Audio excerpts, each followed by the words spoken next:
Bhagavato Arahato Samma Sambuddhassa Namo Tassa Bhagavato Arahato Samma Sambuddhassa. Good morning, everyone. Today we'll be continuing with the lesson about explaining what the Paramatha Dhammas are. Up to now we have discussed the basic characteristics the Paramatha Dhammas possess and why certain things are called Paramatha Dhammas. Then we started to enumerate or to elaborate the list of the realities in brief, so the listeners could have grabbed the meaning more clearly. So last week we discussed about the Akusala Chetasikas and the Akusala Chittas. I think yesterday I was able to distribute 2 handouts. I think Seali Punyachari will share this handout in the Zoom chat box. So anyone who couldn't have it, who is not in the fundamentals Viber group, could have it by now. And also she will share it in another 15 minutes. So then the ones who come a bit later could also get it. So in the handout, there are the 2 handouts were given. One handout is about the Paramatha Dhammas, the realities, the things that we have discussed so far. I was able to complete the part of the Paramatha Dhammas. The remaining parts will be distributed in future. And then second handout is a list of the Paramatha Dhammas that the Theravadians consider as realities. So if you go to the handout, the first page, second handout, the list of Paramatha Dhammas according to the Theravada tradition. The list of Paramatha Dhammas according to the Theravada tradition. So there are 3 types of Sankata Paramatha Dhammas mentioned in the tradition. So Chitta, we normally consider it as the focus. That's how we express the term in this class. And it has been explained. And we also mentioned there are 89 types of verities in this one type of focus. Though we explain it as a one intrinsic nature, a single intrinsic nature, in the Theravada tradition it has been explained in 89 fold and sometimes 121 fold. So in this list we are only discussing about the 89 types of Chittas. 89 and 121 are identical. There's no difference in the essence. So the how the Lokuttara Chittas are counted. In the 89 classification we count only 8 Lokuttara Chittas, while in the 121 classification we take it to be 40. So then so far we have discussed. Now the Chitta, if you go in below the list, so Chittas are, I have given all the names of all the 89 Chittas, so the listeners could go through them at their leisure. I'll be explaining them one after another in brief. Then if you go into page number 6, we find the Chetasikas. The first 5 pages are dedicated to the Chitta, the names of the Chittas. Then number 6 we have Chetasikas. Chetasikas are divided into 3 groups. 13 Anya Samana. Anya Samana is translated as ethically variable mental factors. Ethically variable because they can be found together with all akusala and beautiful mental factors. We didn't discuss, we just skipped them. We'll be discussing them in the next week. Then last week we discussed about the 14 akusala Chetasikas. Actually our discussion was very brief, just the translation and a very basic meaning was given.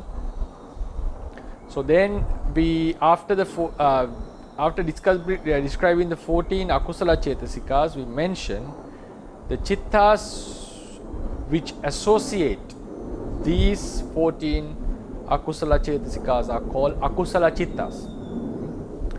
are called akusala chittas. In a brief, just in a moment, we'll be seeing the diagram of the chittas, how they are, how the chittas are divided. The 89 chittas are divided.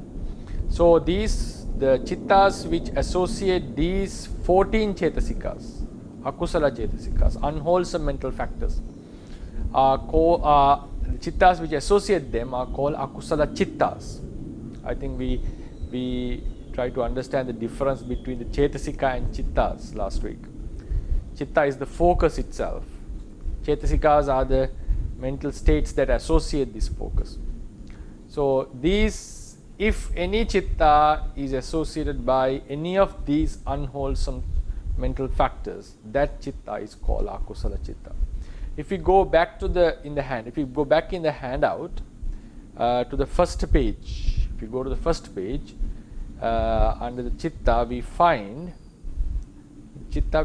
that in the third subtopic there are 12 akusala chittas. 12 akusala chittas are threefold, as lobha mula, dosa mula, moha mula. So all these 12 akusala chittas have at least few of the akusala chetasikas. So akusala chetasikas are mental factors.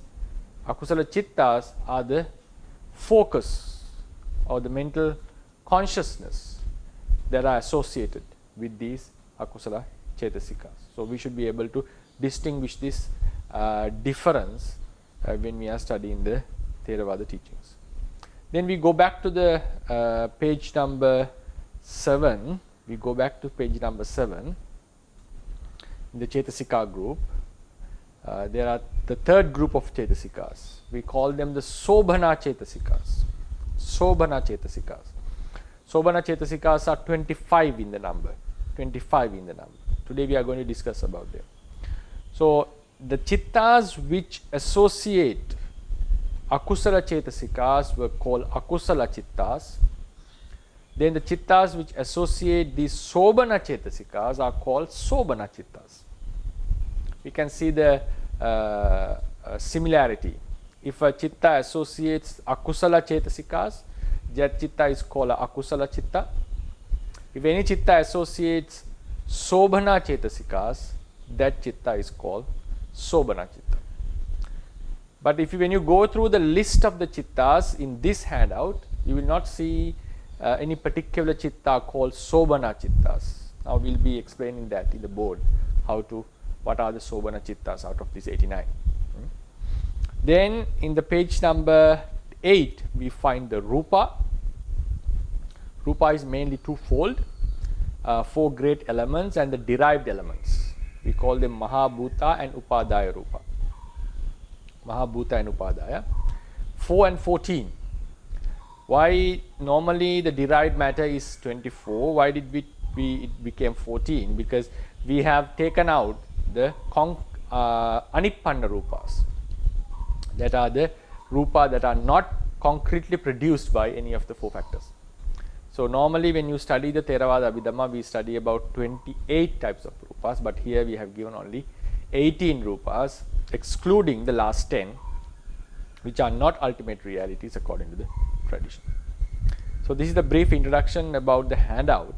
So today we will be going to page number 7. Page number 7. We have 25 Sobhana Chetasikas, beautiful mental factors.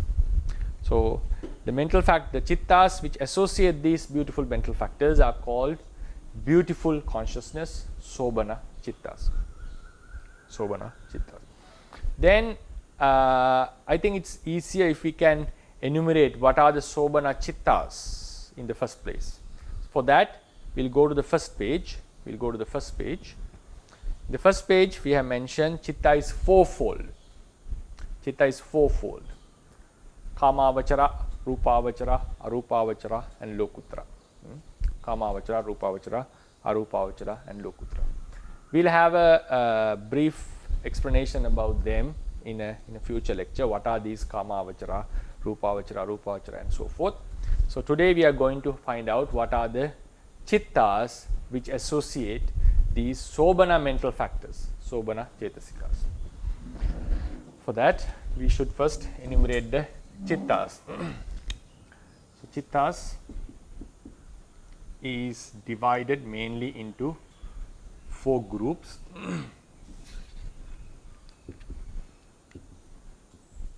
Kamavachara, we have 54. Rupavachara, 15. These are jhana chittas actually.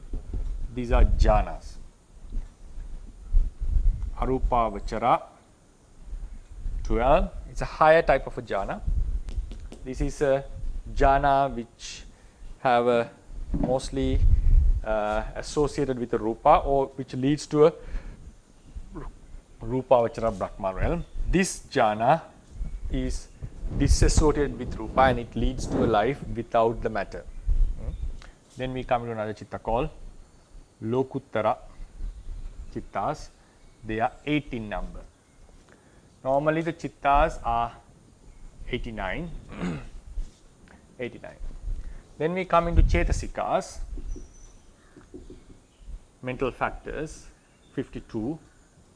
So they are threefold as Anya Samana, ethically variable. So we have 13, which we didn't discuss yet. Then Akusala, which are 14.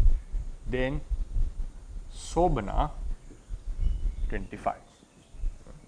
So these are the groups of chittas and the group of chetasikas.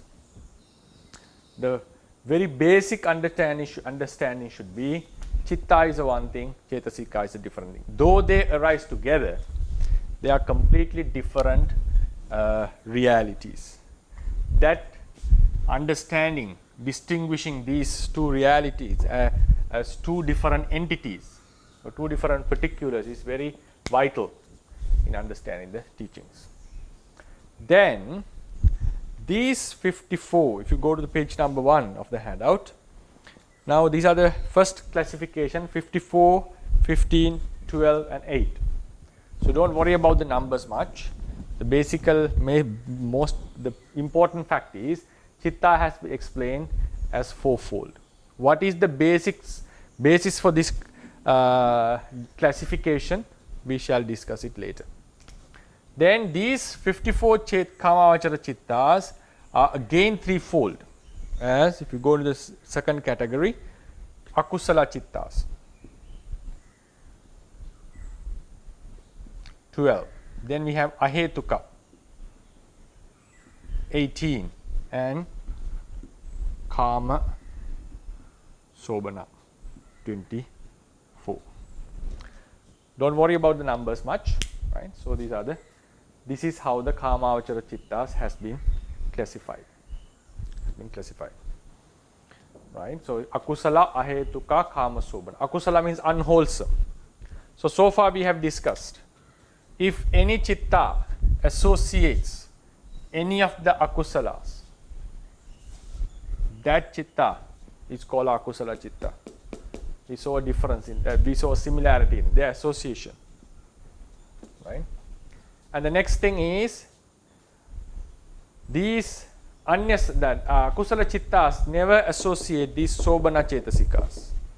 They never associate with each other. It means because they can never come together. But we also mentioned that Anya Samana and Akusala can stay together.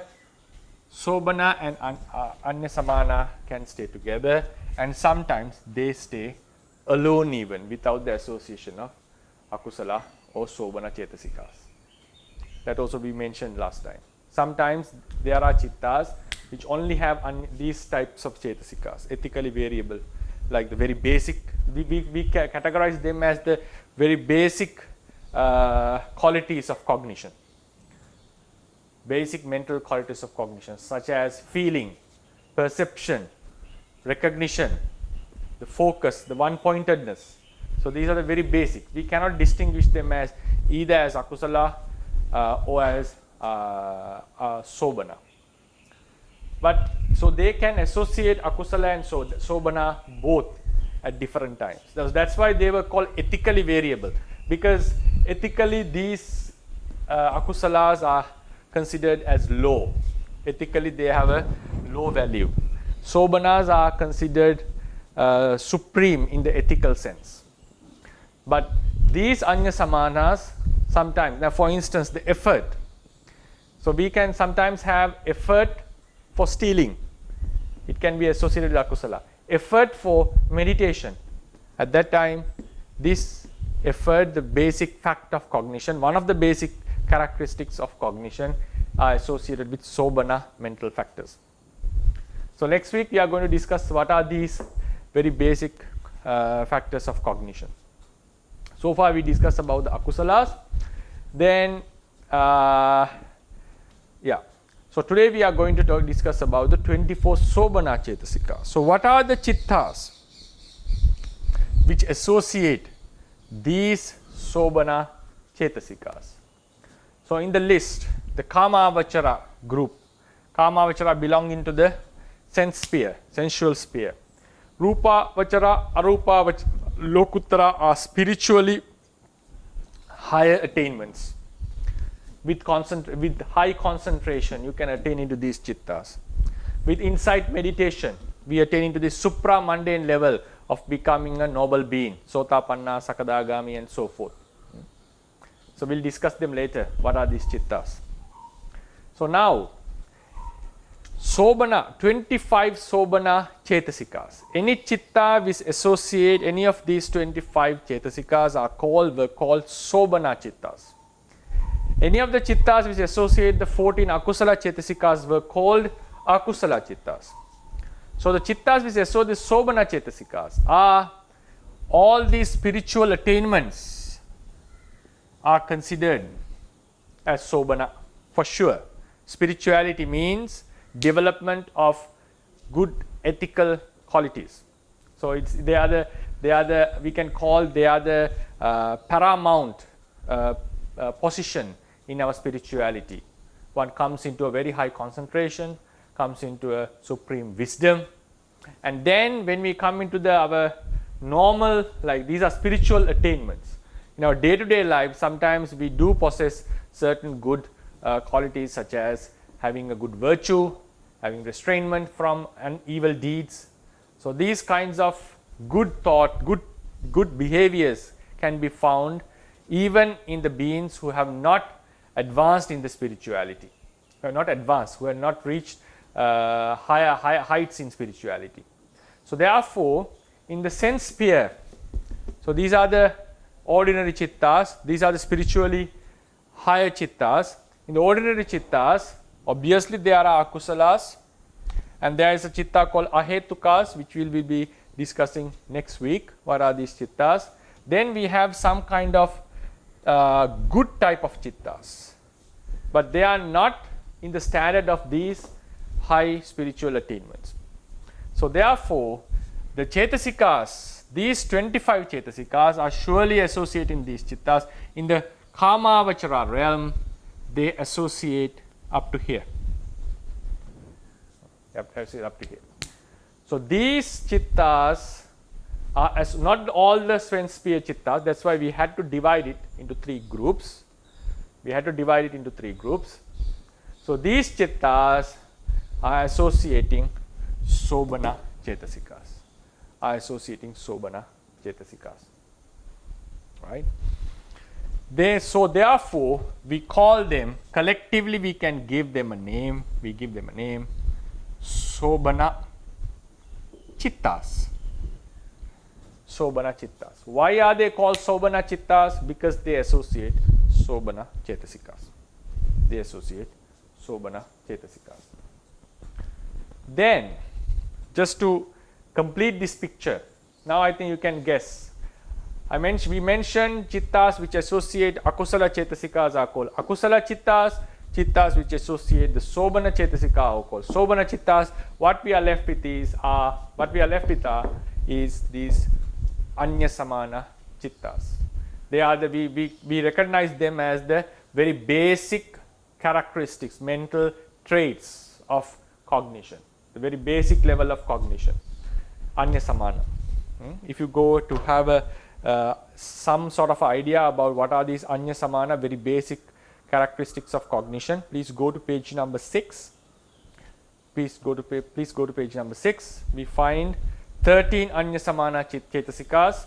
So one is Passa, the contact, Vedana, the feeling or the sensation, Sanya, the perception, Chetana, the volition to do a certain action, Ekaggata, the one-pointedness, which we explained last week, Jivitindriya, the mental life faculty, which enables the mind stream to continue without breaking, without stopping, getting terminated, without getting terminated. Then the Manasikara, the attention. Attention we had to explain, it's the mental factor which makes the chitta to get into this act of cognition. Then Vitakka, the initial application of the mind, Vichara, the sustained application, Adhimokka, the resolution. It can be either can associate Sobana and Akusalas, the resolution, having a confidence of a certainty about the object, Virya, the effort, Piti, the zest, and Chanda, the zeal. So these are the very basic, according to Theravadians, basic levels of cognition. So one thing to remember is, though Akusala Chittas are termed as the Chittas which associate the Akusala Chetasikas, we also mentioned these very basic levels of Chetasikas are also associated in them. It is not possible that any Chitta would appear without this. It is not possible. It is not possible. It is not possible according to the tradition that any Chitta contains only Akusala Chetasikas. A Chitta contains only Sobana Chetasikas, which is not a possibility according to the tradition. So therefore, Anya Samana Chetasikas are associating all of these Chittas. But it doesn't mean that all the Chittas have the 13 Chetasikas. There are a certain mix of them. Some may be missing in certain Chittas. But at least some of them should be found in all the Chittas. Right?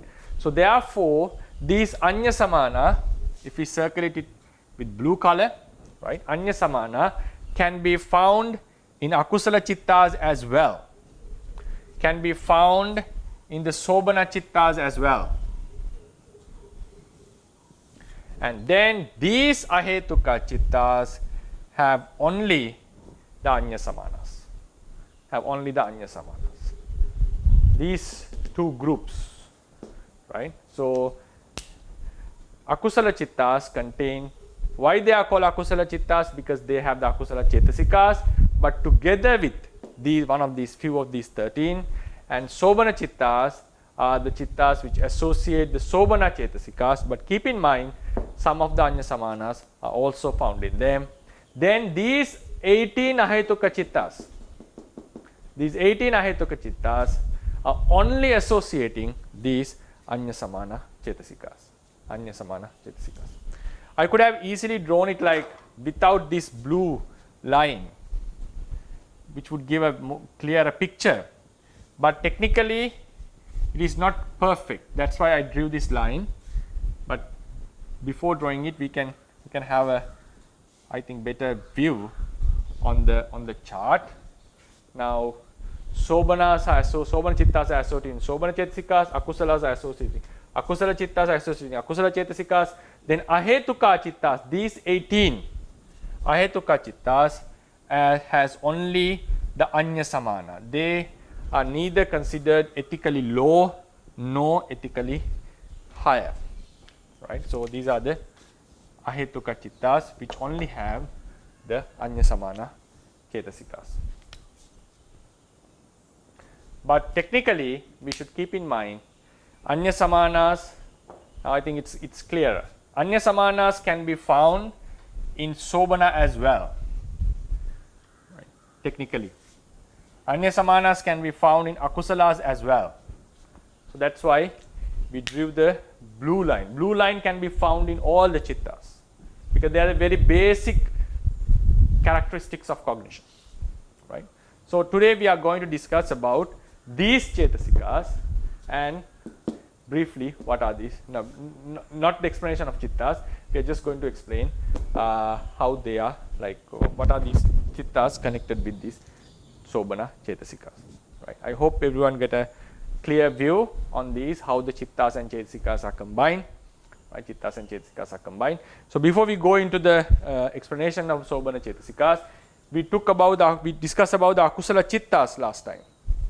We discussed about the Akusala Chittas. If you go to the page number 1 again, go to the page number 1. So the third category, Akusala Chittas are threefold as Lobha Mula, Dosa Mula and Moha Mula. It was threefold again, right? Lobha Mula, Dosa Mula and Moha Mula. Lobha Mula was 8. Lobha Mula was 8. Then Dosa Mula were 2 and Moha Mula were 2 again, right? 2. Then in the Akusala group, we had a list of 4, 3, 4, 2, 1, like the Moha, Ahirika, Anuttappa and so forth. We had a list of them. So when we say a Lobha Mula Chitta, when we take a Lobha Mula Chitta, we have some of the Akusala Chetasikas. If we take the Lobha Mula Chittas, Chitta, what are the Chetasikas we have? In the Akusala group, we have Moha, Ahirika, Anuttappa, right? Then we have Uddacha, we have Lobha, Ditti or Mana, any of them. Then sometimes we have Tina, Middha, right? Just to give a rough idea. So these Akusala, out of the 14 Akusala Chetasikas, only these can be found in a Lobha Mula Chitta. Then from the Anyasamana group, we can have all the 13.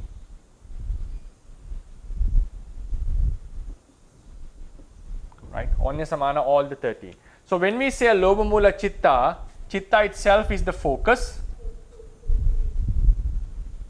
Then all these mental factors are found together with this focus.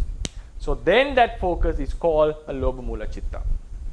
The main reason was this group contained the Lobha, which is a very powerful mental, Akusala mental state. It also contains Moha, but Lobha is prominent in this Chitta.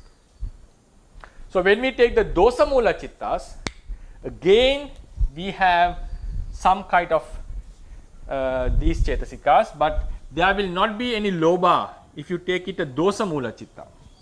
Instead of Lobha Mula Chitta, we take the Dosa Mula Chitta.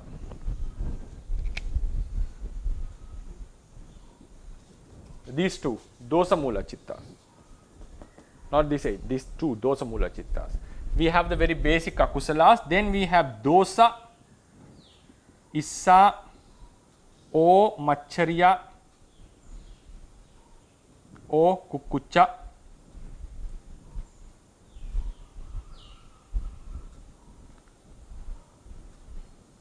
then Tina, Middha. In the Anyasamana, we have only 12, for instance, right? For 12. Why there is no PT there? So what I want to mention is, now in the Lobha Dosa Mula Chitta, the mixture is different from that of Dosa Mula, Lobha Mula Chittas. When we come to Moha Mula Chittas, we have a different mixture. So likewise, when we are talking about a Chitta and its Chetasikas, in the end we should be able to figure out what sort of Chittas are associating what types of Chetasikas. That's what the mixture is about. That's what the mixture is about. So even though we mentioned Akusala Chittas are associated in Akusala Chetasikas, but we should keep in mind these Anyasamanas are also playing a role with those Chittas. Sometimes we may use the word in the Chitta, but keep it in mind that the focus and the mental factors are arising together as a cluster. Right? That is the basic explanation. Then we go into the Sobhana Chetasikas. We go into Sobhana Chetasikas. Right.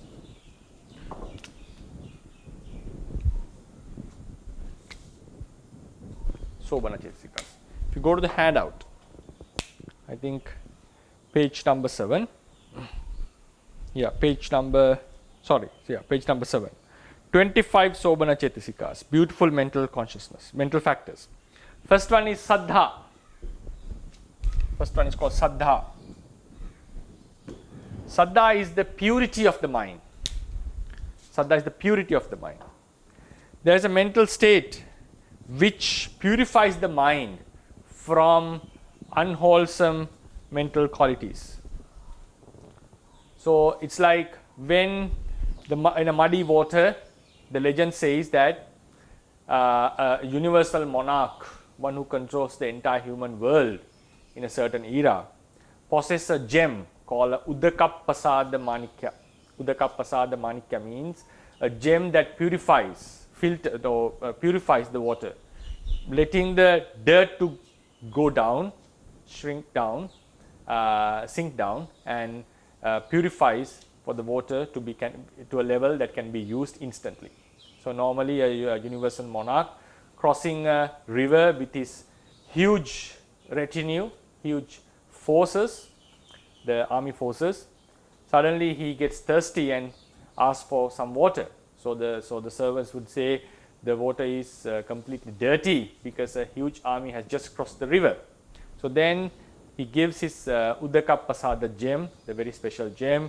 Whenever they put it into the river, all the dirt in the river goes down and the outer layer, upper layer becomes crystal clear, like it becomes utterly purified.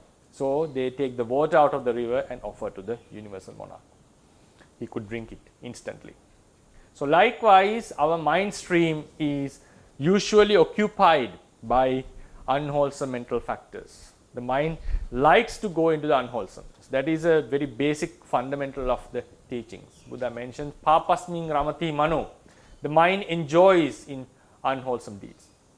So there is a mental factor called the saddha, which purifies our mind, letting the akusalas to go down or go away from our mind stream, and makes the purity which facilitates all the other beautiful mental states to occur with it. I'll repeat it again.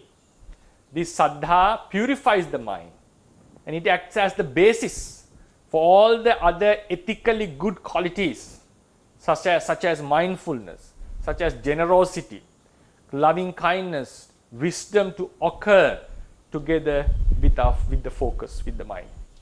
So saddha is a very basic fundamental requirement for the mind to become good, to mind to become ethically valuable. So saddha is the chetasika which purifies the mind. Another aspect of this saddha is when the mind is pure, when the mind is purified or the mind is pure, whenever it focuses upon certain deep phenomena such as the rebirth, the attributes of a noble being, a person like a Buddha, the existence of the nirvana, the validity of a practice, the spiritual growth, these kinds of phenomena which are beyond the ordinary human observation. So when the mind is pure, when the mind is directed towards such phenomena, it starts to accept it. It starts to believe in that, in such nature, such phenomena. It's like the example is given when the water of a river is pure or clean. Whatever the shadows of the surrounding objects would easily come into this onto this surface, and they can be seen very clearly, unlike on a muddy surface. So likewise, when the mind is pure, it is able or capable in accepting the good qualities, the true qualities of the phenomena. So therefore, saddha has also been explained as the acceptance or the belief about the Buddha, Dhamma, Sangha, the validity of the practice, and the existence of rebirth, the functioning of karma, and so forth. But the very basic characteristic of saddha is to purify the mind. So in that sense, even a non-Buddhist, one who doesn't have any belief in rebirth or doesn't have belief in karma, can also do wholesome deeds according to the Theravada tradition. For instance, when someone sees a dog who is in trouble, who is suffering, atheist or one who doesn't believe in karma could still feel the compassion toward this living being and would help him. So in that such an act is considered as wholesome or ethically valuable in the Theravada tradition. Why? So in such cetasika, in such moments, he does possess saddha. Saddha arises in him. So what is the functioning of this saddha? Helping a dog is not the belief of karma or anything else. It just facilitates the mind, purifies the mind from unwholesome concerns, such as he would have easily ignored the suffering of the living being and would have concerned about his own well-being. Or sometimes he may feel happy about the suffering of the living being if the dog was disturbing him. So such unwholesome thoughts would have occurred in the mind instead of the compassion. So what the saddha did was, saddha purified the mind, threw away or pushed away the unwholesome thoughts, and it purified the mind. The purification has to be explained in two ways. The purification of the mind, and why the purification has happened, it has pushed away the unwholesome thoughts from the mind. It has facilitated this. So therefore, it facilitates the good qualities like loving kindness, compassion to occur in the mind. So therefore, saddha is the very basic characteristic of saddha is to purify the mind by removing the unwholesome qualities. We can call extension of this quality, of this purification, is the belief about the true phenomenon. Then one can ask a question, what about the belief of a false phenomenon according to Buddhism? That we explain based on Adhimokka, right? We'll be discussing them in later chapters in the future courses. Then we come to the second mental state, which is called sati. Sati normally we translate it as mindfulness. According to the tradition, the Theravadians, sati is the mental force which keeps the mind in the ethical side without letting it to go into the unwholesomeness. It's like a force. Saddha purifies the mind. It seems like they are the sides of the same coin. But according to the teachings, the Buddha has felt that they are two different entities. Sati is explained as the force which keeps the mind in the wholesome side or the ethical side without letting it to go astray into the unwholesomeness. And also it is explained as the awareness. Sometimes these days it has been explained as the awareness of the present moment. But in the Theravada tradition, the awareness is not exclusive to the present moment. For instance, if I happen to give this lecture keeping the iPad on my hand, if I happen to give this lecture, I have to be very careful about my movements. If I unnecessarily move my hand, this may fall down. So therefore, while I am giving the lecture, always constantly, regularly I am giving an attention and reminding myself that there is some breakable of tangible, fragile thing on my hand. So likewise, the mindfulness is a force which keeps the mind in the wholesome side. At the same time, it always reminds us about our status, what we are doing. So for instance, how the mindfulness is applied in the sila. We take the sila of a monk. There's a number of large number or enormous number of silas, the sikkhapadas, monks have to follow. But it doesn't mean that all monks have to always keep on reciting or thinking about these rules. After we have learned them, we implant them in our consciousness, like we keep it in our mind. We try to be aware of them. So then whenever a certain thing is going to happen, if the monk is mindful, the mindfulness reminds him that you are about to break a rule. For instance, monks are not allowed to, we talk about the one rule regarding while we have eating. Monks are not supposed to talk while the food remains in the mouth. It doesn't mean that few food particles. If the mouth is filled with food, unable to utter the words properly, so at that time we are not supposed to talk. For instance, while we have put the food into mouthful into our mouths, and while we are chewing, someone asks us a question. So then we have the urge to answer. But if the person is mindful, so while I was talking, I had the urge to suddenly take my hand and write something on the board. So if I'm mindful, I would keep, my awareness is good, I would keep it first on the desk and go and write, because I was aware that some breakable thing is on my hand. So likewise, when the mindfulness is present while we are eating, so if someone asks a question, the mindfulness would remind us, you are not supposed to answer now. You have to first eat, finish the food in your mouth, and then you have to answer. So that is called the awareness.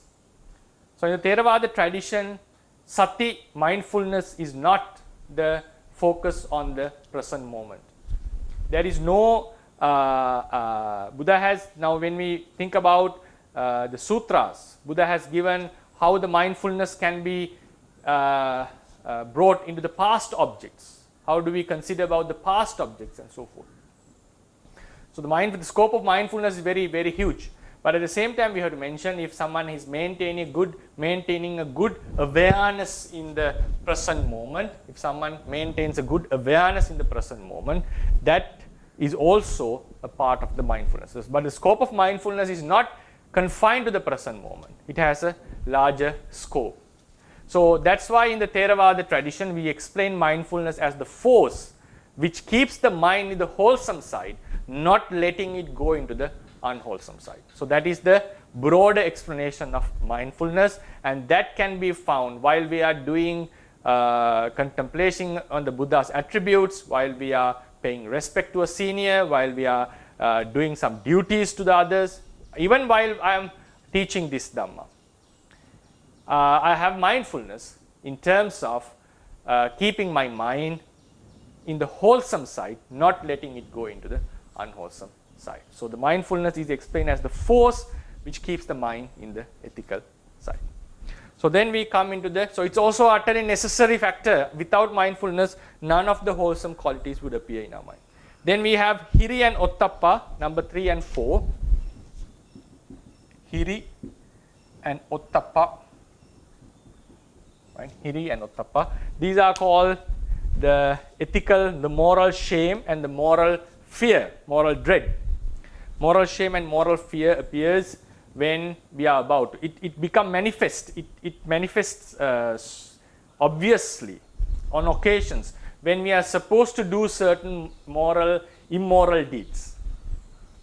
Certain immoral deeds. While we are about, supposed to do. At that time, sometimes we feel shameful or to do it, or we feel like it's not proper for a person like me to do such an act. So that, if that moral quality arises in our mind, we abstain from doing that act.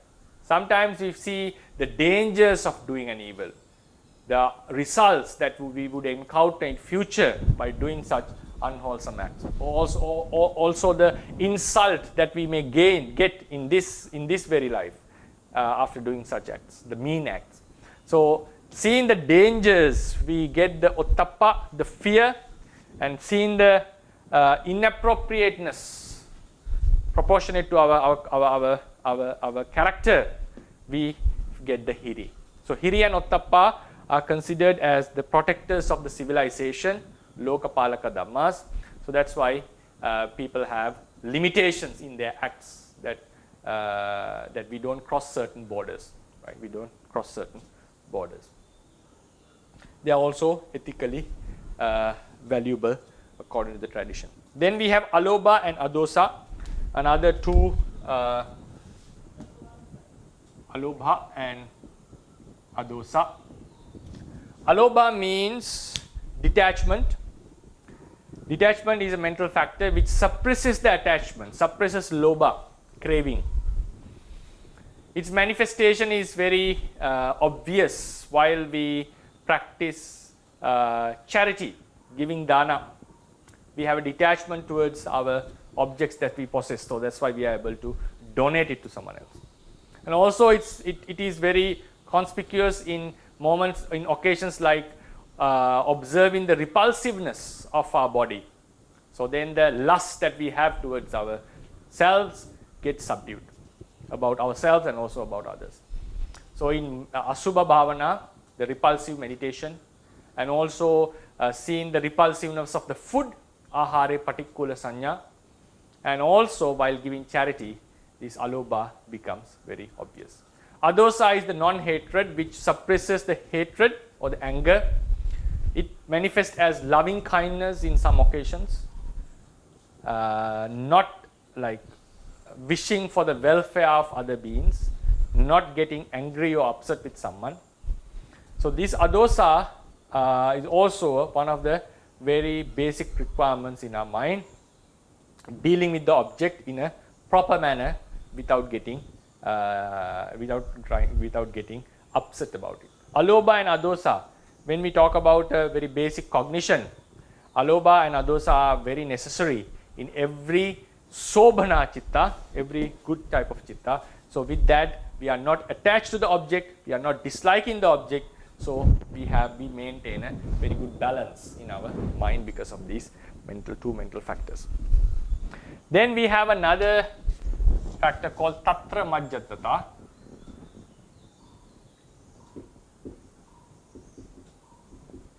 Tatra majjatata. It's a long word, I know. Tatra majjatata.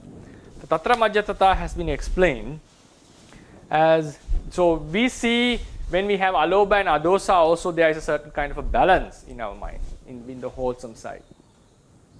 Tatra majjatata is also maintaining a certain balance, that is not letting the mind to go into extremes, not letting the mind to go into extremes. For instance, if our mind goes into the extreme of concentration without maintaining proper effort, it falls into sleepiness. If it has too much effort in practice, for instance, without proper concentration, high level of concentration, good level of concentration, it may go into restlessness. So likewise, there should be a balance in these extremes. So this tatra majjatata brings that balance, so equality. So that's why, especially in meditation practice, there is an occasion where the mind has to be balanced with effort, with the effort and the concentration has to be, balance has to be maintained.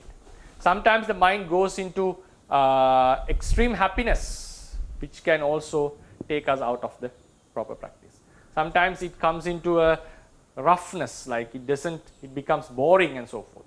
So not letting the mind to go into these extremes, the mind has to be kept in a very middle path. So tatra majjatata maintains this middleness of the mind, but it doesn't mean tatra majjata is not the middle path. Middle path is a constitution of lots of factors. So middle path means not going to the two extremes of having two wrong beliefs in the practice. So when you are talking about middle path, so this tatra majjata also have certain kind of a middleness, though it's not it doesn't represent the entire middle path. Middle path means the eightfold path. So in that sense, the two extremes are gratifying the senses with the belief that the real happiness of a life, the real liberation is to gain sensual pleasure.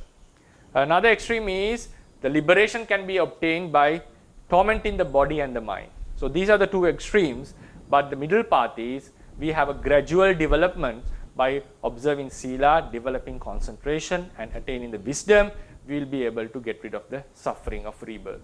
So it's a different path. And also that middle net doesn't mean that in the two extremes someone gratifies the senses in an extreme level and also torment our senses or the body and the mind in an extreme level. The middle part doesn't mean that we have some sort of gratification and some sort of tormenting. It's a completely different path. So why is called middle path? So when we have two extremes, extreme opposite ends, and if someone preaches Dhamma without going into these extremes, eventually he has preached in the middle of these two extremes. So why Buddha has to preach in the middle? Because the two extremes were there. Extremes means there is nothing beyond that. So the two extremes of the practice is gratifying the senses as much as possible, tormenting the senses and the self as much as possible to eradicate the karma. So what is left is to preach something other than these two. When the two extremes are there, when you preach something new or something other than that, eventually it falls into the middle track. So that's why it's called the middle path.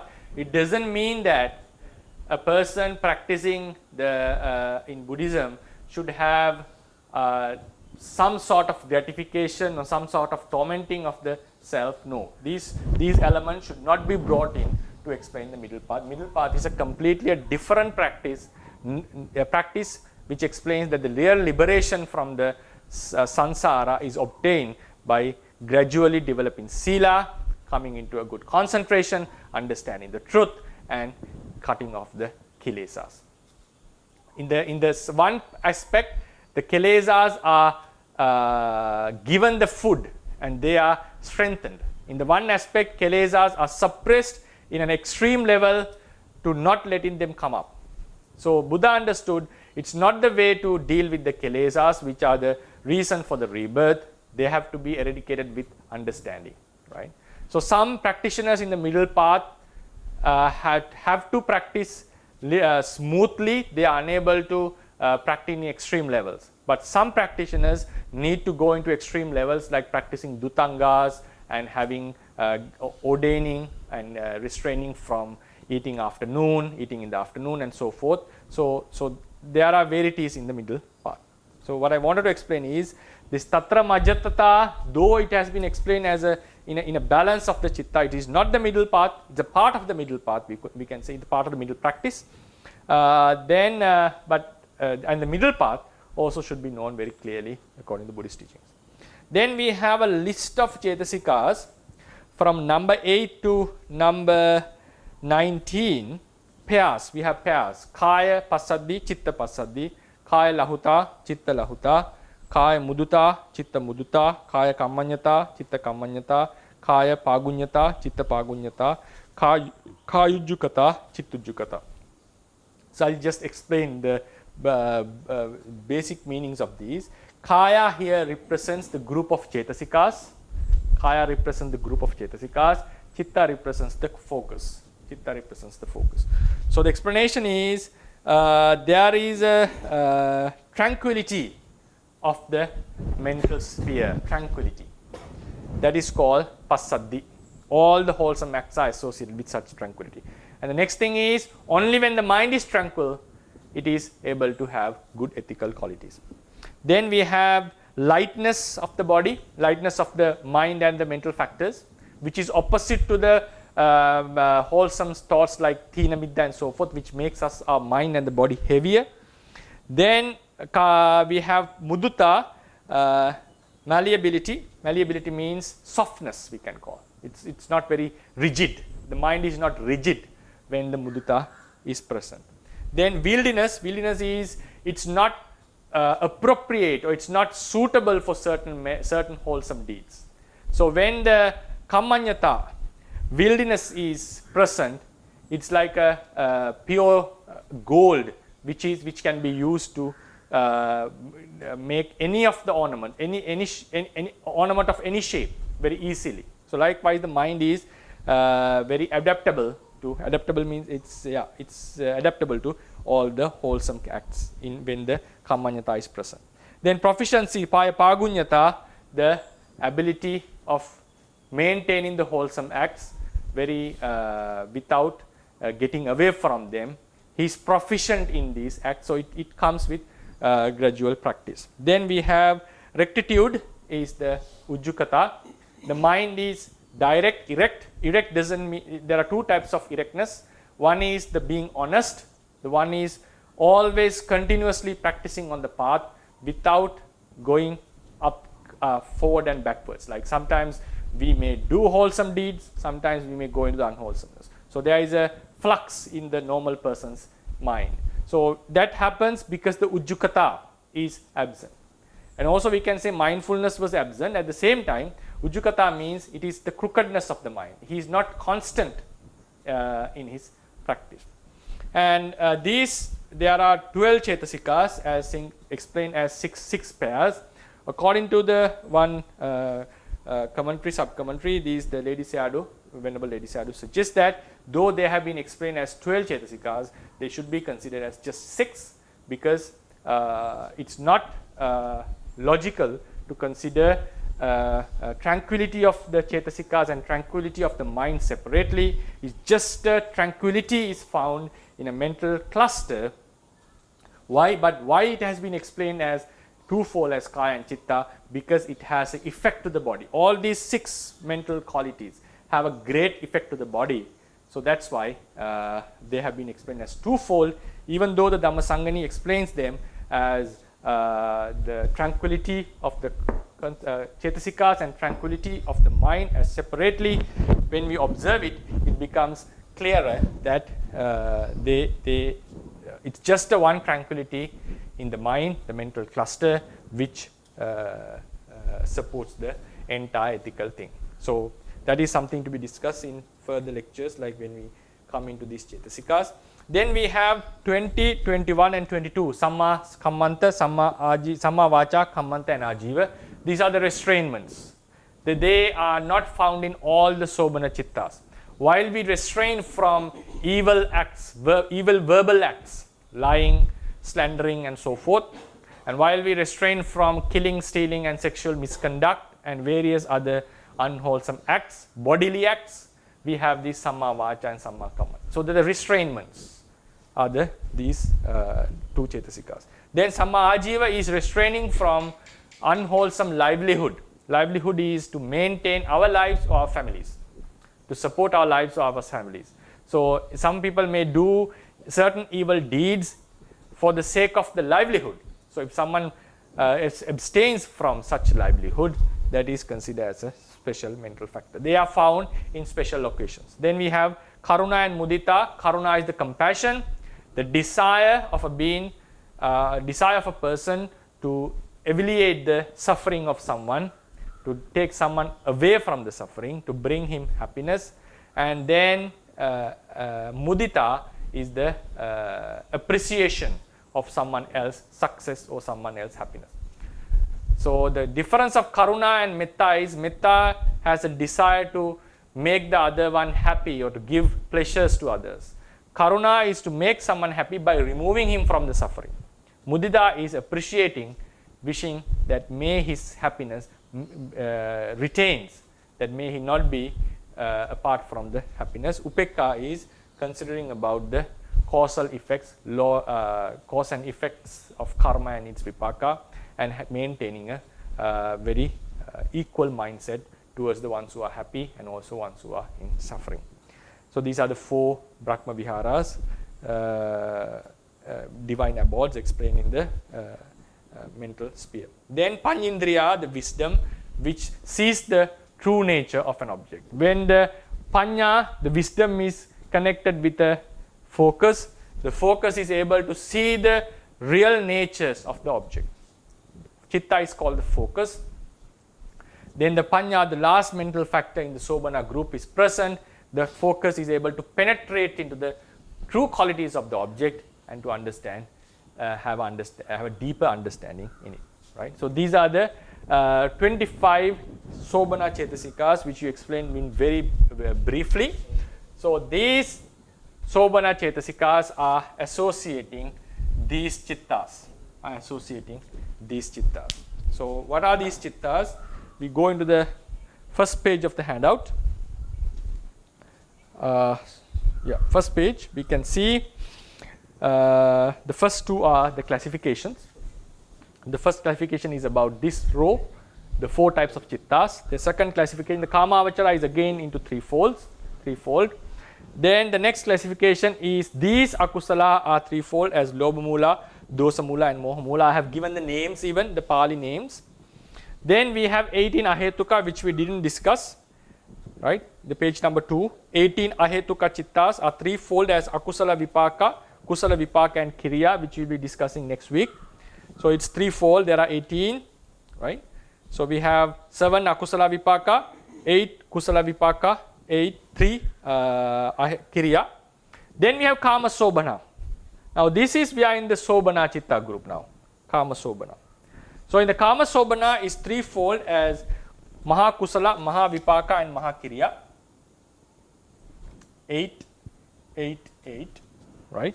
Kusala, vipaka and kriya. We'll have a brief explanation on what they are after we have concluded this lesson next week. Then we go into the page number 4. So all these 8 have been explained. They are very similar in names. Only the difference is kusala, vipaka, kriya. You can read at your leisure.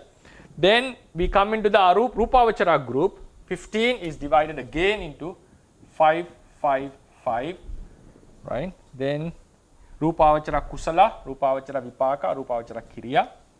Then we go into the next group, Arupavachara, kusala, vipaka, kriya, 4, 4, 4, right? Higher jhana. Then page number 5, the last classification, Lokuttara, kusala, vipaka, 4, 4, right? 4 and 4. So in the Sobhana group, the thing to keep in mind is Sobhana group always have 3 classifications, or 3 or 2. What are these? Kusala, wholesome. Vipaka, results of this wholesome. Good vipaka, pleasant vipaka. Then kriya. Kriya means the same acts, the wholesome acts are done by a arahant. When we do a wholesome act, it can bring vipaka. But when an arahant, a noble, like one who has eradicated the defilements, do the same act, it is not able to give any results. So this is the classification. All the Sobhana chittas are classified as kusala, vipaka, kriya.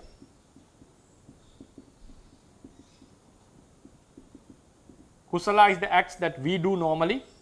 Vipaka are its results. Kriya, when the same act is done by a arahant, those are called kriya. Then in the Arupavachara also we have ku, vi, kri. Means kusala 4, vipaka 4, kriya 4. In the Lokottara also we have kusala and vipaka. 4 and 4. He doesn't have any kriya. He doesn't have any kriya. So in the Sobhana group, we have always kusala, vipaka, kriya. Kusala are the minds, the acts. When a normal, ordinary person do such acts, those are called kusala because they are already ethically higher qualities. Then their results, the pleasant results that are produced by these kusalas are called vipaka. Then when such acts are done by a arahant, those are called kriya, right? Those are called kriya. So these chittas are associating these Sobhana chetasikas. These chittas are associating Sobhana chetasikas and also some of the Anya Samana chetasikas. Because Anya Samana chetasikas are the basic requirements of cognition, right? Basic requirements of cognition. So I hope I was able to explain the relationship between Sobhana, the beautiful mental factors, with beautiful consciousness. Next week we are going to discuss about the very basic attributes of cognition, Anya Samana, and about the Ahetuka chittas in brief.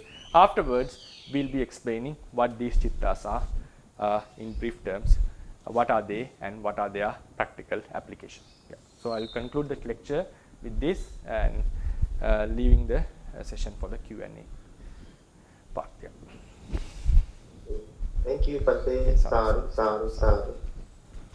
So just like before, hello everyone. So if you have any questions, please put it in the chat box or raise your hand and we'll read out your questions. In the meantime, Bhante, may I have a question about the Panyendriya, the last Sobhana Chetasika? Yeah. So here you define it as the seeing the true nature of the object. this question is very similar to the question like last week about avidya. So the question is, what is the basic level of Panyendriya?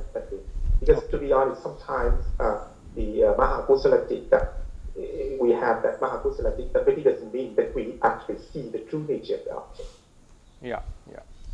Thank you for that. So what the question is, now we have, if you go into the, for the other readers, page number 8 of the handout, page number 7 and 8. 7 is the 25 Sobhana Chetasikas. In the list, in the next page, we have the last one called Panyendriya. Panyendriya is translated as the wisdom faculty, wisdom.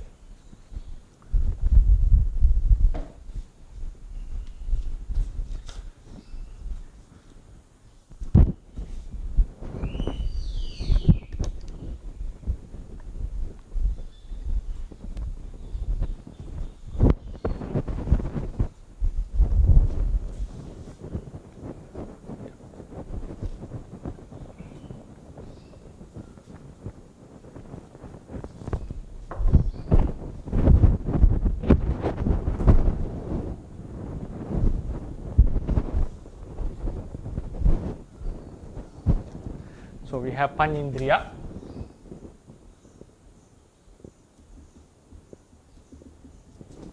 It's called wisdom. It's called wisdom. So this topic about wisdom, the question was asked by Dr. Ryan, what is the basic requirement for this? What is the basic level of wisdom Panyendriya? Because last time there was a question about moha. Then, because moha was explained as the delusion or the non-understanding about the Four Noble Truths.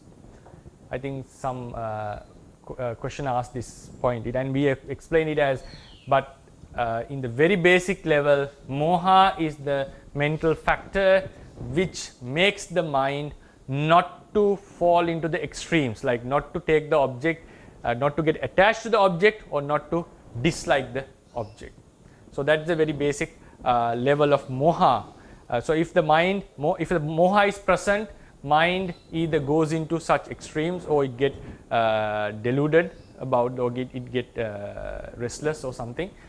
Some mental unwholesome thoughts would appear, qualities would appear. So the moha, the requirement of moha is like when the moha is not present, the mind is able to take the object in a proper manner. So then the question comes, what is the requirement of, what is the level of Panyendriya? Panyendriya is normally explained in the teaching as knowing the Four Noble Truths. Is one aspect. So is the every Panyendriya is able to know the Four Noble Truths? No. The basic requirement is the mind, basic explanation of Panyendriya is it sees the object more deeper than the focus. Focus is knowing the it delimits the objects and knows the object having separated from others. Then the perception recognizes the object, sanya, which we will be discussing next week. Sanya recognizes the object. Every object has its own unique type of a nature. When the focus is taking the object, sanya becomes sensitive to that uniqueness. So we are able to distinguish one object from other.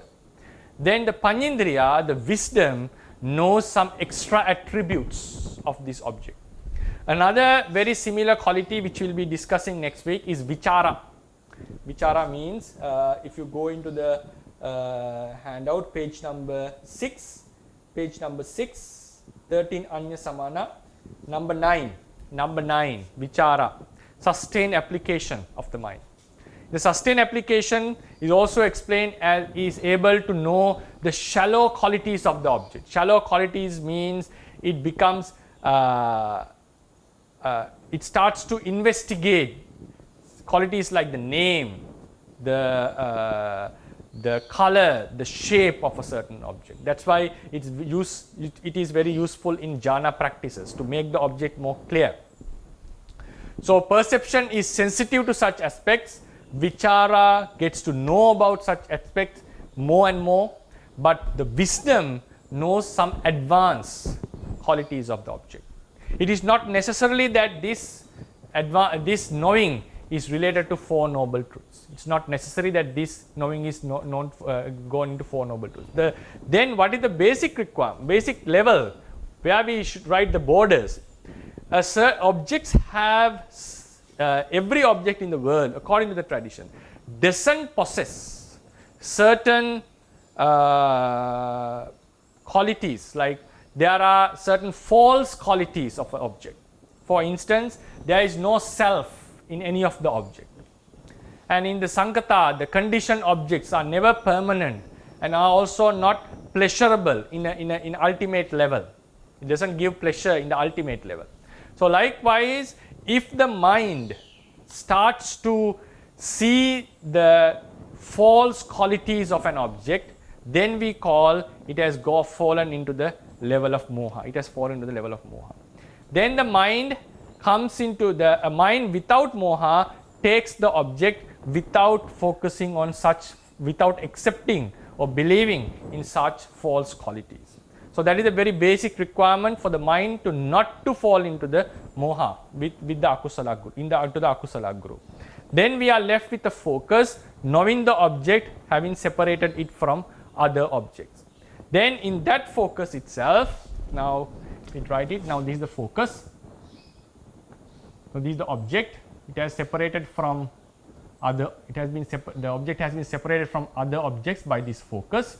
So now if there is no moha, means there is no wrong considerations about this object as self, permanent and so forth. Then with this, in this focus, we have certain attributes such as perception, knowing the, becoming sensitive to its unique characteristics. Sometimes we have vichara, knowing more and more about such shallow attributes, and focus is taking the road. Now when we add the panya, amoha, when we add it, if it is present, it is able to see some advanced qualities about this object, right? And the scope of this panya is not only confined to the practice. Now for instance, a scientist will be able to know some deeper aspects of a certain phenomena or deeper aspects of a certain object. Maybe he may be seeing a partial truth. He may be seeing a partial truth. But his observation, if it was deeper than the ordinary understanding, we call that his mind was occupied by, his mind was associated with panya. For instance, observing an object, if someone understands that there is some kind of a heat element found in each and every object which are not obvious to our day-to-day observation, that the effect of heat or effect of a cohesion in all the objects, that understanding has come with a deep penetration, a more advanced penetration. But he may not be able to see all the four factors, all the forces how are functioning in every object. Though he has seen a partial truth, if that understanding is beyond the normal observation of ordinary being, we call he has wisdom. Now someone is investing his money in the market, and if he thinks more deeper and sees how the market is functioning properly, and if he is not motivated by his emotions, in such cases such pondering or such investigation is associated with wisdom. Then when we come into the spiritual aspect, if someone knows about, understand the karma and its results, understand the true natures of the object, obviously this falls into the panya group.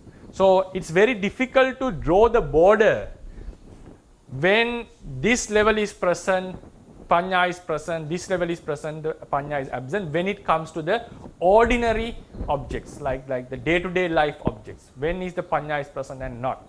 So the thing is, like if the mind has gone into a deeper consideration about something, and that consideration is not utterly wrong. Utterly wrong means not taking something as ultimately pleasurable, ultimately permanent, or some other wrong considerations, or at the same time some unrealistic contemplations, like this was created by someone, or some kind of unrealistic observation. Then we would surely say it was not the moha, panya was not present in them, even though such seems like such deep considerations have happened.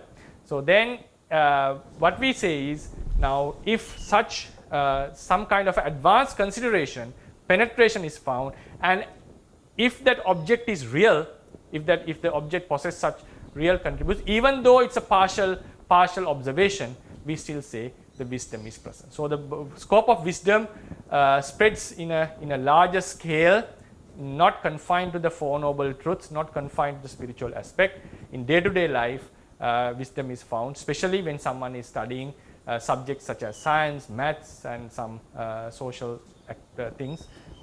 Wisdom can be found. So yeah, that's what I would like to give, and it's very difficult to draw the border where the Panya is present and not in the secular sphere. Okay, thank you so much, Bhante. Sadhu. Okay, please go ahead with your question, Mr. Ananda. Bhante, now when you mentioned about mindfulness and present moment, now can there be a mindfulness without present moment, Bhante? Yes, obviously. But the mindfulness can be practiced only at the present moment, is it or no? According to the Theravada tradition, no. Mindfulness is no relation with present moment. It has no relationship with present moment. Because if you think about the Vipassana practice, technically the present moment Vipassana is not possible according to the Theravadins actually.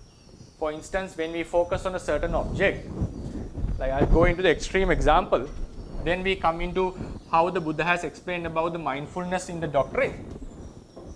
For instance, when we are focusing on doing Vipassana, we did the Vipassana observation, we see a certain object. So according to the teachings, what happens, according to the Abhidhamma teaching, there are mind is working in processes, right? Mind is working in processes. So what happens is, when we have the basic observation, the mind, this reality arises and passes away quickly, right? So we observe during its momentary existence. So this first observation knows what the object knows, means becomes sensitive to the object. Then this observation can never have, for instance, Vipassana.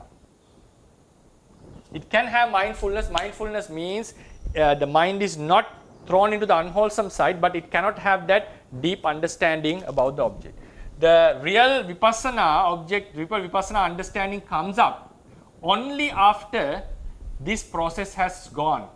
So then we think about that same object and we starts to know its actual natures, impermanence, suffering and non-selfness. Then at that time the object has already passed. It's a past object that we are focusing.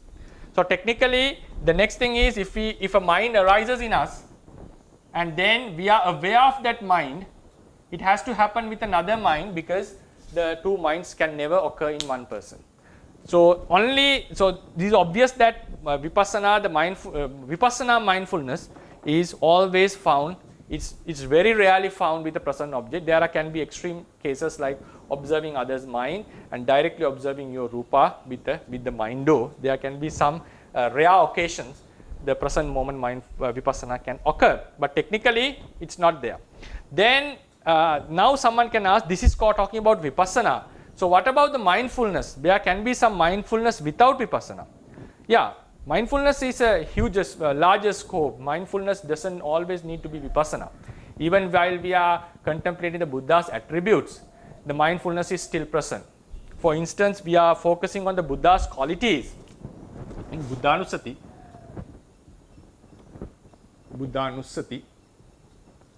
Buddha's qualities. Buddha's qualities, we normally take them as past objects or abstract objects, we can say. So at that time there is no present moment awareness, but sati, mindfulness, is surely there. And then if you go into the Natakarana Sutta in the Anguttara Nikaya,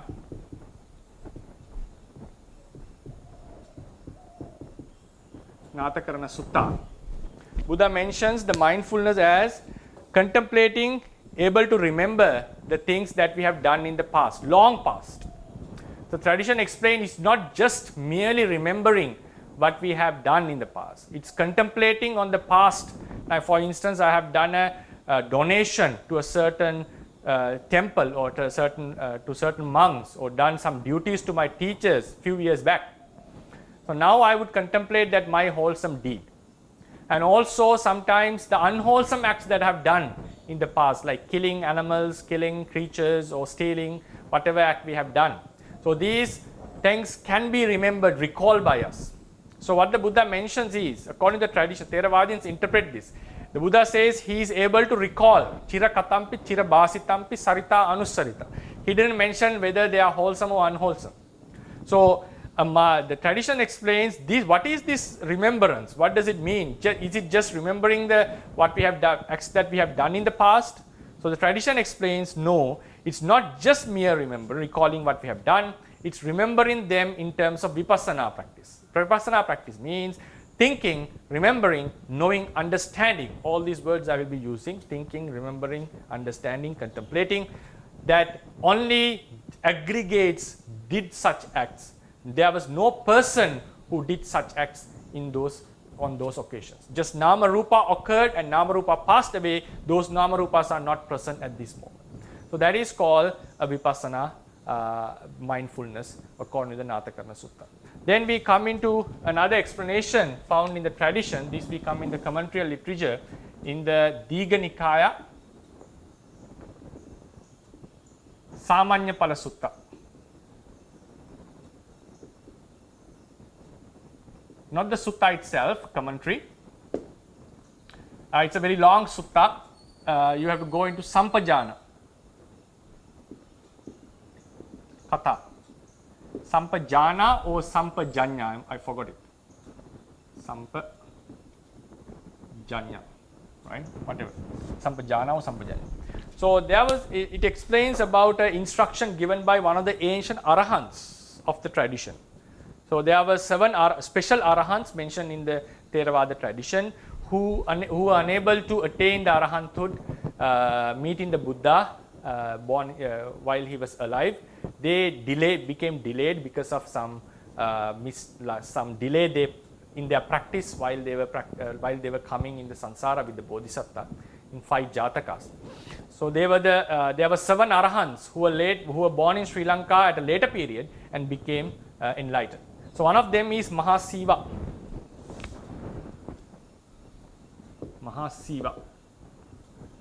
So he is considered as one of the great commentators or teachers of the era, and he became an arahant at the age of 90. And the legend says, the tradition says, he had 30,000 disciples who attained arahant. So his instructions were, he has given the instructions on vipassana. We can see in the Samanya Pala Sutta his instructions. A person who attained arahanthood, and also who guided 30,000 students to become arahant. So he mentions when mindfulness in walking, because in the Satipatthana Sutta Buddha mentions gate tite nisinne sutte jagarite bhasite tunhi bhave sampajanakari. So in going, standing, sitting, or in all these acts, one have to be mindful. So this has been explained by this arahant. He became arahant later on, but he was able to guide the students into arahanthood. So his explanation was there are 2 ways that mindfulness or the vipassana can be practiced while walking. One way is while you do the practice while we are walking, we see mindfully we see the changes of the body, changes of the rupa, and see the vipassana. But even that at that moment, technically if you go, there cannot be present moment mindfulness, because the mind that lifts your leg and takes your legs forward are unable to see the truth.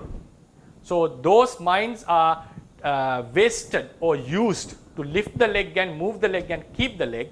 A different mind process which precedes that is able to see the vipassana reality in vipassana meditation. Even while walking, even we do that constantly, it is not a present moment mindfulness. It is not a present moment vipassana contemplation. It happens, the chittas are dedicated to lift the leg or to move the body then the chittas which instantly follow these chittas are able to see what has happened already. But we experience, we feel it like we do it at the same time. Technically, it is not possible. Otherwise, we have to bring a fundamental saying that two minds are existing at the same moment, which is utterly contradictory to the tradition. Then the next way he is explaining, you can do it by while walking, or you do the walking, and you do the finish the walking maybe with a different contemplation about with metta or with anapana or with buddhanusati, whatever, and then you stand at the end of the walking path, and then you start to contemplate what has happened in the path, what has happened while you are walking, how the nama and rupa changed, and how that impermanent suffering and non-selfness occurred. So this is the second way of doing the vipassana. So it's very obvious that it is contemplating about on a past object. And even that, ironically, what has happened is, even today we talk about a present moment mindfulness.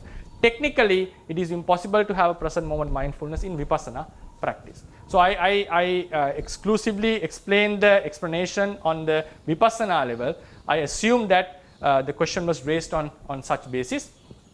And so the mindfulness in the Theravada tradition has a broader scale, and it has been explained based on the sila, based on the samadhi, and so forth. So that's why I gave the example about the awareness, that we are aware about what we are doing, and it doesn't let the mind go into the astray. Then the counter question can be asked, isn't that the present awareness, that we are aware of what we are doing? We are not letting the mind to go into extreme levels. Yes, in that sense we can say we are aware about what we are doing each and every moment. We may call it the present moment, but technically it's not the present moment. Because when I'm talking, when I'm giving a talk, if I'm observing my mind, I always observe my mind with another mind. The observed mind has already passed away while we are doing the observation. So therefore, if we use technically the present moment awareness, which is a contradicting statement to Buddhist teaching, but I understand what the general sense is, that you are always aware about the mindfulness, but aware about what is happening. But it is also better not to confine into this sphere, because when you go into the Natakarana Sutta, the mindfulness, the 9th or 8th attribute of a monk, the mindfulness, as has been explained, he is able to recall the things that he has done in the far years back. And the commentators, the tradition says this contemplation has to be done with vipassana contemplation. So that's what the Buddha meant here as mindfulness. So that's why I regularly say the scope of mindfulness is not confined to the present moment. It has a larger scope.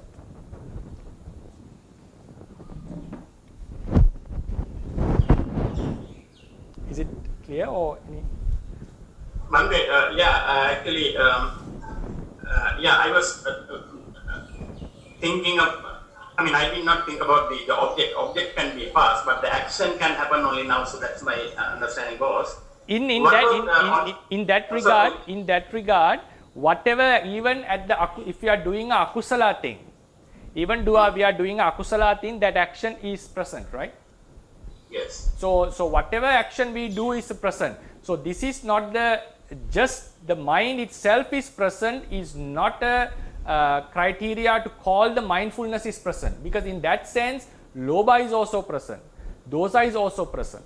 So if we indulge in certain act without any mindfulness, that act is also a present moment act. So but we don't going to say that present moment lobha, we don't going to call that present moment dosa. We tend not to call it likewise, because that even though we are aware about the indulging object, we don't call it the present moment lobha.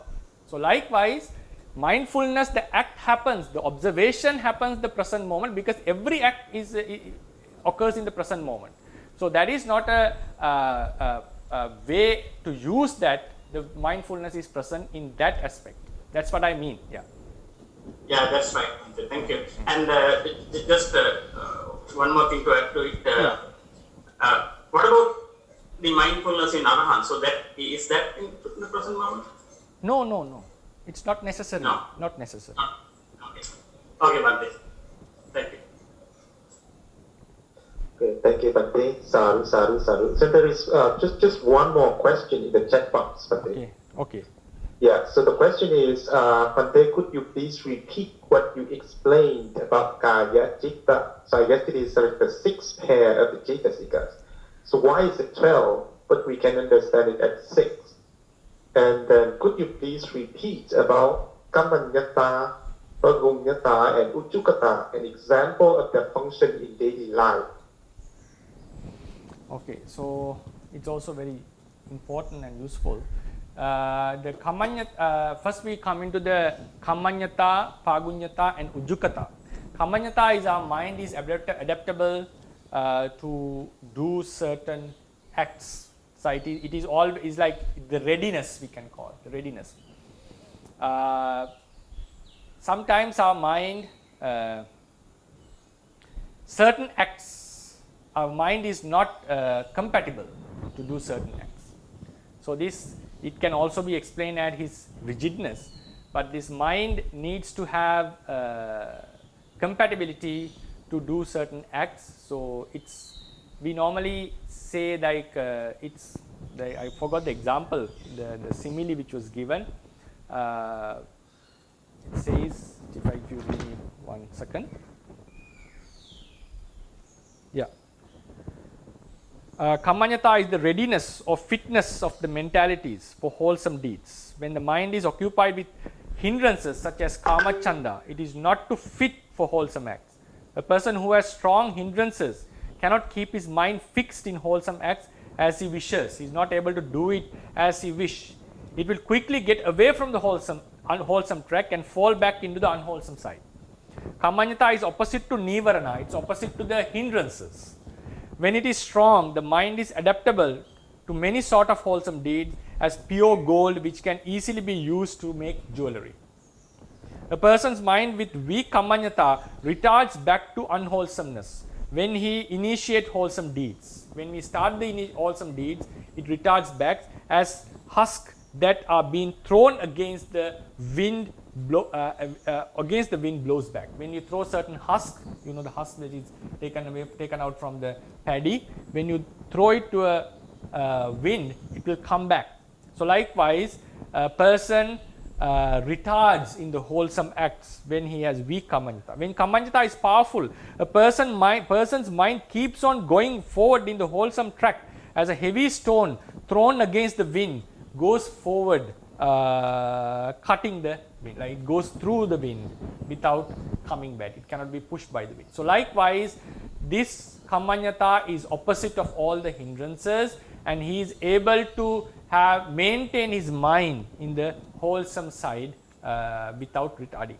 Then when coming to pagunyata, pagunyata is the competence of mentalities in doing wholesome deeds. It is opposite to defilements such as vichikicha, like doubt, that makes the mind weak as being sick in good acts. So when we have vichikicha, we are like when we are sick, we are unable to do the acts freely, like we do it slowly, we are not very much interested in those acts. The mind is also a kind of retarding, so it becomes weaker in the wholesome acts. A person can develop this quality by frequently practicing kusala karmas. When we keep on practicing the kusala karmas, we eventually develop this proficiency. It's an we can call the inability, like improficiency in person. When pagunyata is weak, a person struggles and becomes tired in doing wholesome deeds, as someone who cannot swim struggles having fallen into deep water. When someone has fallen into deep water, he struggles to find a footing or struggles to swim in the water. So likewise, a person who initiates the wholesome acts with weak pagunyata is unable to perform them properly. When pagunyata is strong, a person can perform wholesome deeds competently as a crocodile easily swims in deep water. Right? So these are the explanation. Then the ujjukata is the straightness of wholesome mentality. There are two types of straightness. One is the honesty, like we say if someone has done a fault, we accept it. Like we don't hide the faults. That is called the honesty. Honesty doesn't mean you say whatever you do. Honesty is directly related with our faults. We accept our faults. We accept that we have done such things, such mistakes as have happened. We don't conceal them. That is a one type of honesty. There's a second type of direct, the two types of straightness. One second type of straightness is we are straight in the wholesome path. So if we are crooked, like if we turn, if we bend from the wholesome path, means we go away from the wholesome path. So if someone is regularly doing wholesome and also coming back into wholesome, his path in the wholesomeness has bent. So the thing is, now this ujjukata is more difficult than the first type of ujjukata. First type of ujjukata is being honest. So in that case, we are liable, we know we are prone to do certain bad deeds, and after we do it, we accept it. It's much harder than concealing. Concealing is much easier. We accept our faults. It's also a development in our practice. But the highest ujjukata means we are not doing the wholesome deeds in the first place. Doing and accepting there is some quality in it, but overall it is not appreciated. So if we do not do any unwholesome acts, that is the real straightness. When ujjukata is weak in the mind, a person is not consistent in his wholesome acts. Sometimes he is eager in doing good deeds. Sometimes he feels lazy, and sometimes even falls back doing unwholesome acts. It should be noted that in order to improve our consistency in wholesome deeds, we need to enhance this benign mental quality, right? So there are some similes given, what types of bends that we have. Then these are the explanations about kammanyata, pagunyata and ujjukata. Then we come into, I mentioned that though they are 12, they can be explained as 6. So this is what the Venerable Ledi Sayadaw in Paramattha Dipani has explained, that these qualities, now mind and mental factors appear in clusters. They are called mental clusters. So when the tranquility is present, it is present in the mind, in the mental cluster. So the entire mentalities means mind and consciousness both become tranquilized. They become light, they become adaptable, they become proficient. So these are, and also this can be applied into Tina Middha. The mind becomes weaker in the unwholesome side. So but why it has been explained as Kaya and Chitta in the Dhammasangani? So the Kaya is exclusively mentioned as the weakness, or in Tina Middha, the weakness of Cetasikas, and in the Passaddhi, Lahuta, Mudita group, the tranquility, lightness, adaptability of Cetasikas. Then Chitta Mudita, Chitta Kammanyata, Chitta Pagunyata, Chitta Passaddhi and so forth are explained as tranquility, lightness, malleability, proficiency in consciousness. So what the Ledi Sayadaw is suggesting, that it is not possible to say that there is a one tranquility exclusive for the chitta, one tranquility for the remaining cetasika. So then another logical question can be asked, why there can't be a tranquility for passa, why there can be a separate tranquility for vedana for each and every cetasika. So he doesn't accept this idea. So then he suggests, but in the Dhammasangani we find it as being explained as to the three cetasikas exclusively. But it's correct, right? It can be used. The one, for instance, the one loba itself has been explained as bhavaraga and kamaraga. The loba, attachment towards sensual pleasure, and the attachment towards the rupa realm has been divided. Even though they possess the same kind of loba, they appear in different mind moments, but the same loba can be divided based on the object, the manner it likes. So likewise, the tranquility, the lightness also can be explained in twofold. It is not wrong, the lightness of the mentalities, lightness of the mind.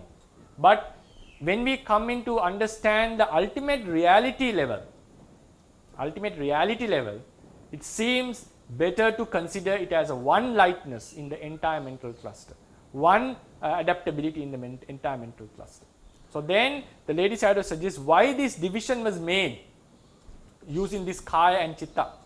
Because in many occasions we can see when our tranquility arises in our mind, our body also becomes tranquil. It becomes tranquil. It is very obvious in our meditation.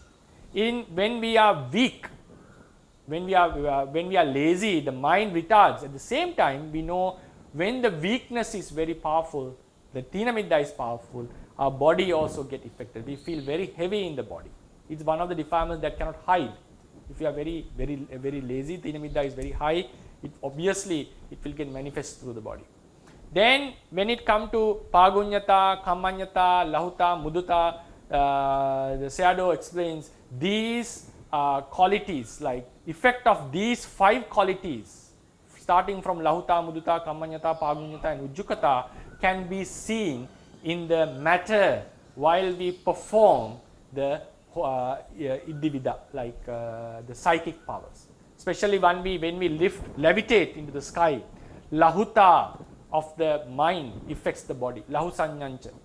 So likewise, there is a great connection of these mental states with the body. So that's why in Dhammasangani they have been explained as twofold, as Chitta with the terms Chitta and Kaya. So this explanation you can find in the Paramattha Dipani regarding the Passaddi, Lahuta, Muduta, Kammanjata and so forth. For the Tina Middha, he doesn't give this explanation. Personally, I adapt this same explanation into Tina Middha, and there have been some teachers who claims that even though Tina Middha has been explained as the weakness of the mind and the weakness of the Cetasika, in practicality, it is impossible to distinguish what are the the weakness of the mind and weakness of the Cetasika separately, because we find a mere one weakness in the mind. Yeah, that's why I mentioned so. Sadhu. Thank you, Bhante. So time is up. Yeah. But so there's one more question. So should we? Yeah, we can take one more question, because we just answered 3 questions. Yeah. Yes. So the question is, dear Bhante, classification reference to the present moment mindfulness explanation you made. Is it the same for Samatha Bhavana, for example, in the Anapanasati? Yes. You mean like, is it while we focus on the Anapana, we feel the touch first, we observe, we feel the touch normally in the beginning level, not at the higher level. We feel the touch first. So when we feel the touch, it is a bodily consciousness is appearing, is a different process. When the mind though, we observe that that breath. So normally, according to Visuddhimagga, Anapanasati is known with the body though. Why it has a touch on this area. So then we have the focus on the breath body. So in the first initial stages, always the Kaya Vijnana process, the bodily consciousness process occurs first. Then a mind-o process focuses on this breath. So even at that moment, we can see there is a difference in the present moment. So the thing is now, I think we should not bring this into a very big issue, because when we have a present moment mindfulness in general sense that we are talking, we are aware of what we are doing. That is surely the mindfulness. When in breathing, we are aware we are breathing. When we are doing certain acts, we are aware we are doing certain acts. While we are eating, we are aware we are observing our mind, not letting the mind to go into defilements. This is pure mindfulness. That is, there's no doubt in it.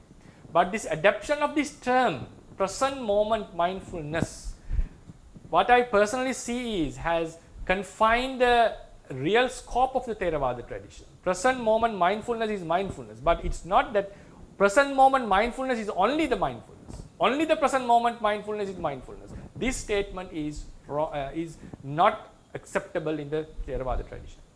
Present moment mindfulness is mindfulness. There's no doubt in it. That is a very high level of mindfulness. That in some techniques, they always asked us to be mindful all the time about all the activities that we do. This is pure mindfulness, very high level of mindfulness. There's no doubt in it. Then if someone says present moment mindfulness is the only mindfulness, then this contradicts with the statement, because then we have to go into, when we want to analyze this explanation, we have to go into technicalities and also the sutras. Then we find it's not confined to the present moment. And also, as Mr. Ananda asked a very important question, like the act is done at the present moment. Yes. Then in that regard, every act is done in the present moment. Even unwholesome deeds are done in the present moment. So that presentness, we are not going to use to say the present moment lobha, the present moment dosa. We are not going to use such terminologies. So therefore, even though the act of mindfulness occurs at the present moment, it is not a requirement, it is not appropriate to call it the present moment mindfulness, because then all the unwholesome deeds are done in the present moment. So whatever chitta occurs is a present moment, because it appears and passes away. During that moment we call it present. Like the real functioning of mentalities have happened at the present moment. This is not a way to use the presentness into such a term. If we use, we have to use for all the mentalities. So that's why I regularly oppose this terminology. This term, if we are not, we can use this term, there is no problem in it, we can use this term, but that usage has been overused, I feel. So therefore sometimes I have heard certain teachings like, if you are not mindful in the present, you are not mindful. The mindful is exclusive to the present moment.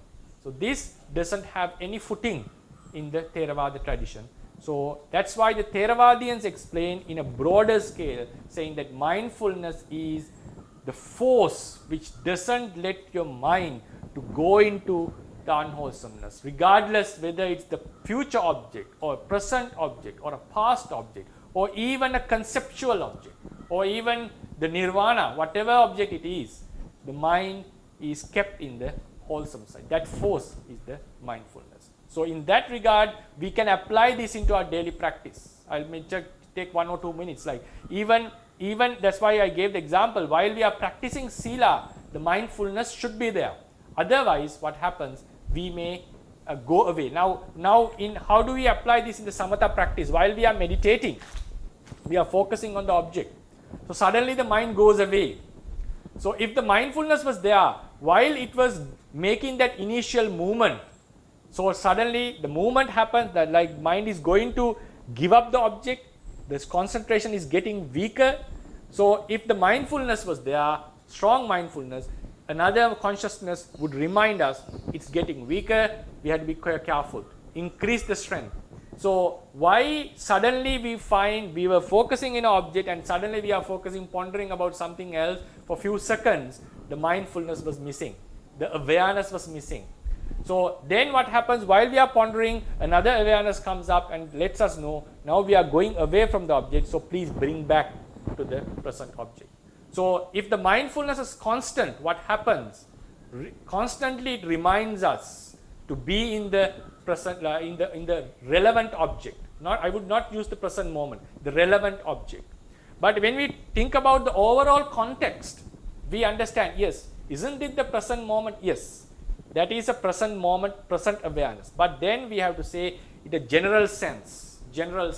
Then we should not overuse this term, because we are just telling it, be aware about what we are doing. Be aware of what we are doing. If we use the word present at that moment, then we come into technicalities. We come into technicalities. Then we have problems in explaining based on the tradition. So using the term is okay to my understanding. This is my personal understanding based on my knowledge that I've had. It's okay, but we should be able to know what is its usage and when to use and how to generalize it, and how do we understand the broader sense of mindfulness according to the tradition. Okay, sadhu. Thank you, Bhante. And then there is another hand. So what do you think, Bhante? Oh, it's already 10:10. Okay, just we'll give a chance because yeah. Okay, Bhante. So please go ahead with your question, Sayale Uttama. Yes, Wadali Bhante. Thank you very much for your teaching. I have a question about Saddhamma. Saddhamma? The Saddhamma. I cannot Please, hear. Tatra Majjatata. Okay, Tatra Majjatata. Okay, right. Okay. Yes. So, you say it is a kind of new notion to me that this Saddhamma is preventing the mind not to go to the true extreme. Yeah. What kind of true extreme is that? I think to compare with sati is to keep the mind in the kusala sign. Mm-hmm. And then when in the kusala sign, if some kusala qualities is too much, also not good, is that correct? Yeah. So that's why this sattva comes into being. But to my understanding, any kind of kusala is good, Right. whatever level. So can I understand this? Cenattika is like a kind of buffer zone. As what? I cannot hear you. Sorry. As Buffer, huh? buffer zone. Can you, Dr. Ann, can you repeat? I cannot hear her. There is a buffer zone. A buffer zone. Yes, exactly. You are right. That's a very, very good and it's also a sharp question. So, thank you for raising that actually. So, this, if we take the mental cluster, right? So, these are the extremes. For example, if we draw that these are extremes like restlessness. Then we have sleepiness, drowsiness or laziness we can call. Right. So, what the Tatra Majjhatata is doing, so when these are the extremes, at that level the mind is already akusala. Before going into that, there are like tendencies towards these sides. Tendencies towards these sides. Right. Still the mind is wholesome, but when now the mind is tending to go towards this. So, we have to explain it in 3 stages. For example, the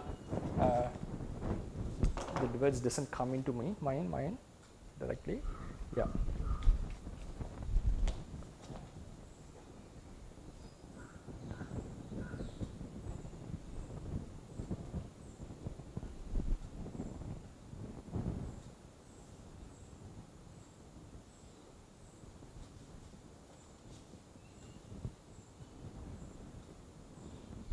Yeah, I'll use the other one, right? It's the other 2 extremes which are easy to understand. Arati, Atipahatta, right? One example is Atipahatta, too much excited. Then boredom. These are 2 extremes, right? So, why this too much excitement and too much boredom? Excitement, too much boredom happens. We have within the mind, we have